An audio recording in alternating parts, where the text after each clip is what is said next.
De nos jours, après 2 guerres mondiales, la priorité pour notre société est de se reconstruire et de relancer l'économie au maximum. Nos entreprises choisissent des solutions et des projets les plus rentables et efficaces, peu importe l'impact qu'elles peuvent avoir sur l'environnement. Certains intellectuels ont bien commencé à parler d'agriculture biologique et de développement durable, mais je ne vois pas encore ce serait une priorité.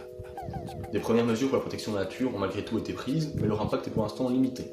On déplore également quelques cas de protestation citoyenne contre des projets industriels, mais de nouveau avec un impact fort limité.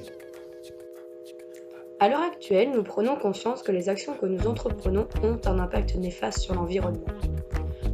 De plus, les ressources se raréfient et il est donc essentiel de trouver des alternatives afin de les réduire.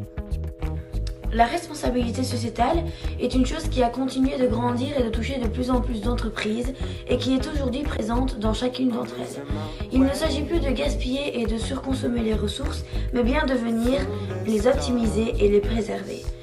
Les entreprises sont aujourd'hui rentrées dans des schémas d'économie circulaire avec une gestion des ressources qui sont le plus souvent des ressources recyclées. Le charbon est notre principale source d'énergie, le réseau de la production étant assuré par le pétrole ainsi que le gaz naturel. Le changement climatique est un bon exemple de l'impact néfaste causé par les entreprises.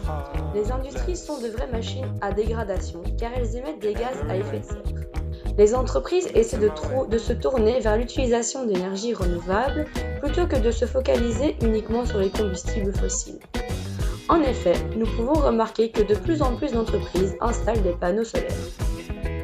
Nous nous alimentons maintenant tous en grosse partie grâce aux énergies renouvelables. Les panneaux solaires ont pris place partout et posséder sa propre éolienne est devenue chose courante pour alimenter nos bureaux et nos usines en électricité et en énergie. Nos consommations en mazout et en gaz, elles, ont quasiment complètement été remplacées. Nous utilisons au maximum nos ressources afin de maintenir la croissance et le développement de l'économie. Il y a effectivement du gaspillage, mais ce n'est pas encore un problème. En effet, nous pouvons brûler nos déchets et si ce n'est pas le possible, il reste assez place dans nos décharges pour les enfouir. La pollution due aux déchets est omniprésente à l'heure actuelle. Diverses associations organisent des collectes de déchets dans des villes et sont soutenues par des entreprises. Les entreprises commencent donc à comprendre qu'il est important de faire attention à leur tri de déchets. Ils favorisent donc les entreprises donnant une seconde vie à leurs déchets plutôt que ceux qui les cachent à l'étranger. Nos déchets n'existent presque plus, ou du moins ont quasiment tous une seconde vie. Nous trions chaque chose que l'on n'utilise plus dans le but de les envoyer dans des entreprises qui, à leur tour, transformeront ces déchets en nouvelles ressources pour nous ou pour d'autres personnes. La base même de l'économie circulaire.